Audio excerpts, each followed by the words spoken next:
Who am I talking with? Erine Levine. And who is Erine Levine? I'm the managing attorney of Levine Family Law Group and the CEO and founder of Hello Divorce. Where are you from? Where is Levine Family Law Group? It's in Oakland, California. So you didn't have so far to go. No. In fact, I was in San Diego just a few weeks ago with my family to take the kids to Legoland. So I love being here. I was so excited when I heard that it would be here. How many kids do you have? 2. Okay, that's not so bad. Well, they're little. Yeah, that's They're harder. wonderful, but this is kind of a nice break. Yeah, I have 5. That's the reason that I asked. Oh my gosh, they're older, total overachiever. It goes faster than you think.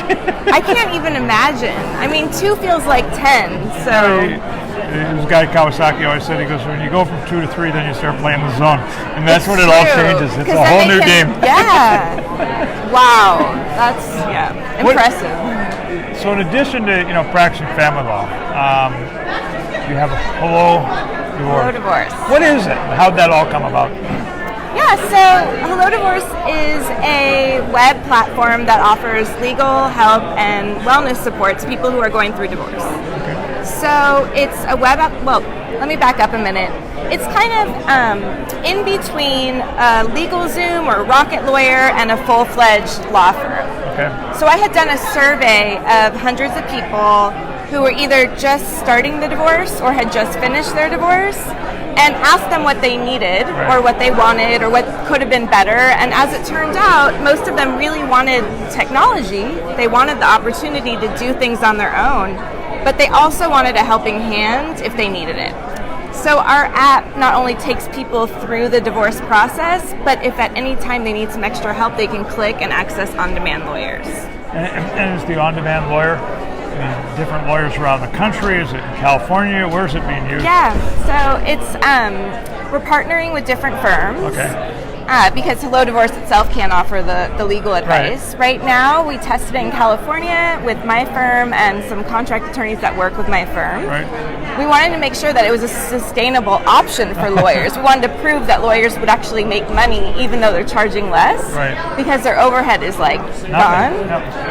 And it's worked. And so next we're going to Texas. Good for you. Yeah. I mean, stay with the large states where you're going. But I think that's right. I mean, it's a hard mindset. I used to practice law, and I didn't bill by the hour. It was contingency fee, so I didn't worry about that stuff. But it's a hard mindset to get lawyers to realize that being more efficient can actually be better.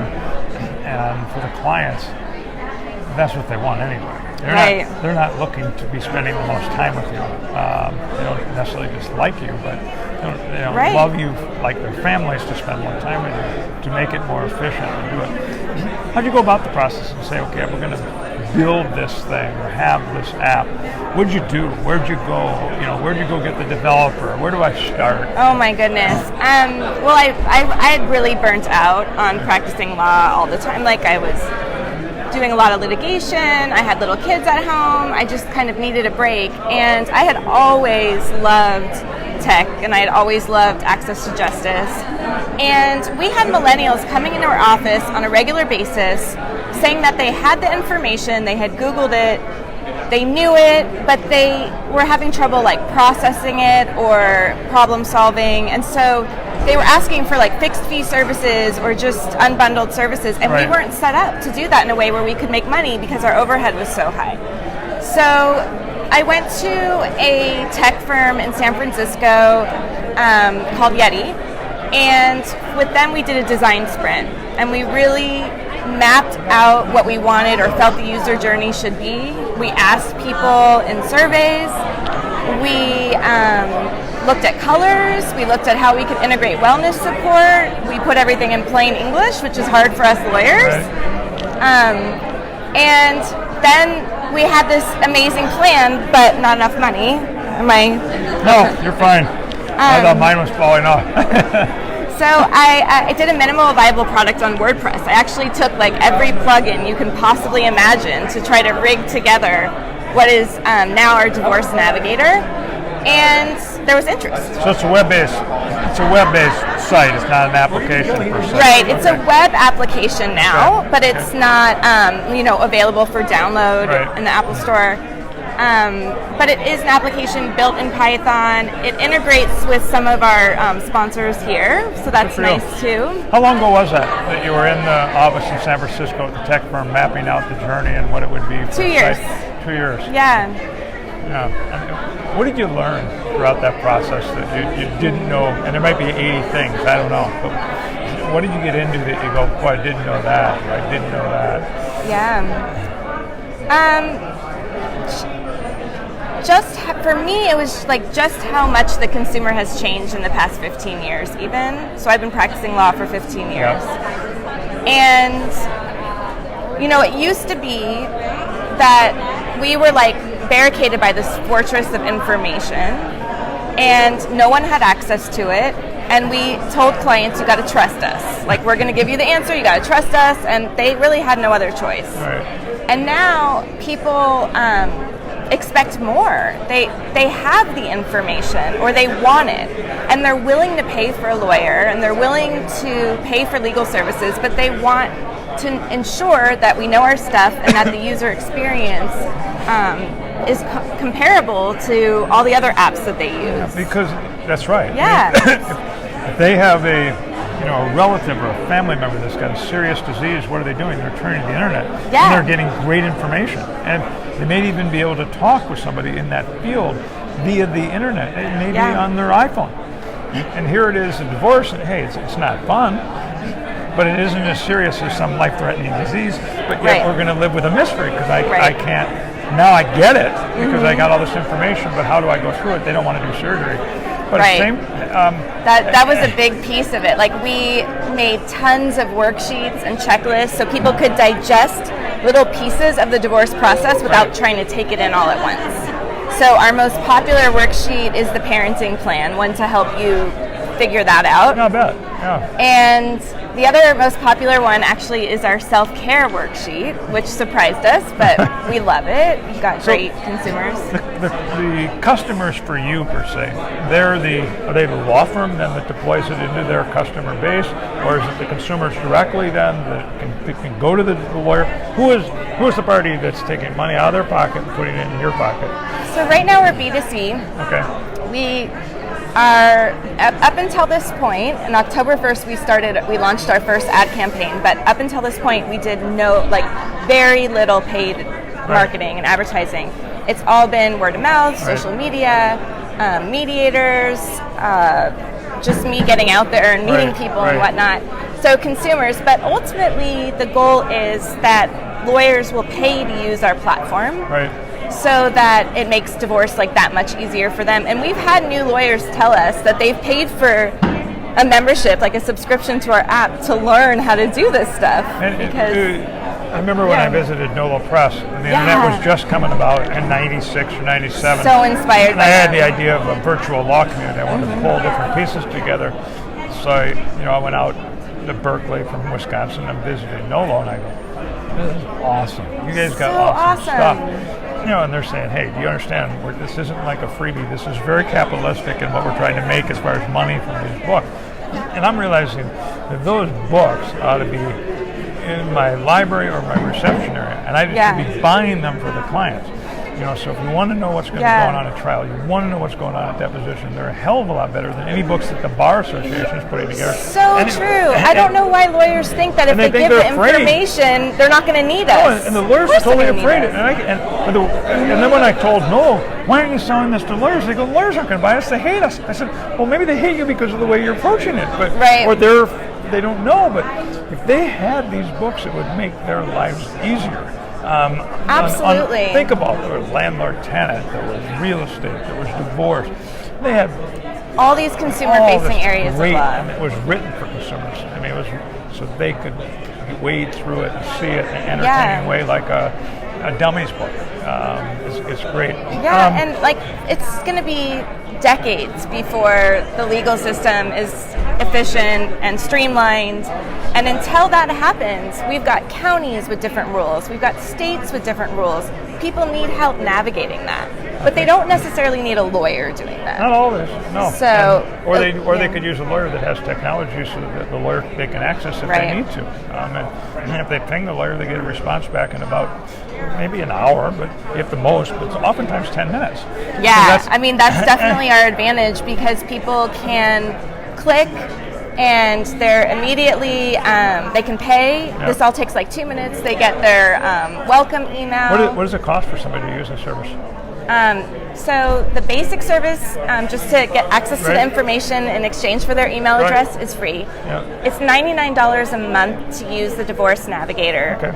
And people are averaging 5-6 months. Divorce is a process. And they can buy it by the month. They don't have to buy it by the year too. And it's easy to, exactly. They could easily, I hope people aren't subscribing on a yearly basis. Yeah. That would be terrible. Just one divorce. You gotta buy a lifetime subscription. Oh my gosh, yeah, no. We need to give a discount for repeat customers or something. But what we're finding is most people using the Divorce Navigator are upgrading to a one-time fee of $395, which allows us to do all the filing and processing and serving. How are you enjoying it? You having fun? I love it. This is the best, it's so close to my heart because I always knew there was a way to lower the cost and really target that 77% of people who aren't getting their legal needs met. But I also wanted to find a way that I could earn a living because I wanted to show this to the lawyers. I wanted to introduce it to them here and say, look guys, like there's a different way we can do this. And like I got to do that today. So it's like a dream come true. I'm such a nerd. But you spoke here, didn't you, today? I spoke yesterday. Yesterday? Yeah. What were you talking on? The win-win legal services model. Yeah. So talking about passive income. Right. And how we can leverage the technology we already have to really like meet the consumer where they're at. And I'm just trying to convince people like Jack, the legal market is changing, and if you're not feeling it, like we're in the Bay Area, we're surrounded by tech, you will feel it. You will feel it. I mean, I've had lawyer after lawyer come up to me and say I haven't had a new case in a while. Yeah. And if you talk to the consumer, if you're authentic, if you connect with them like a real human being, that's what they want now. They'll look to make sure you have the credentials, but they don't need that in their face. No, it's not about you.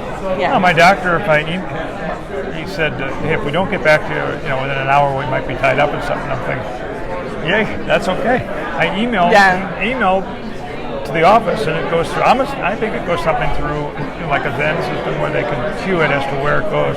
Because it's only him and 4 or 5 staff. I get a personal email back from the doctor about it. It's so amazing. I don't have to go in. I pay a flat monthly thing, but that is, so what? Exactly. We have Kaiser out here in California. Do you? It's up in Seattle. But you can, you have like a skin rash or something. You could take a picture and upload it to the app, and then you'll talk right to the doctor or the nurse practitioner. It's extraordinary. You talk to somebody that's younger. They couldn't imagine not having it. They would be. I mean, when you tell them the story of when I started to practice law. Yeah.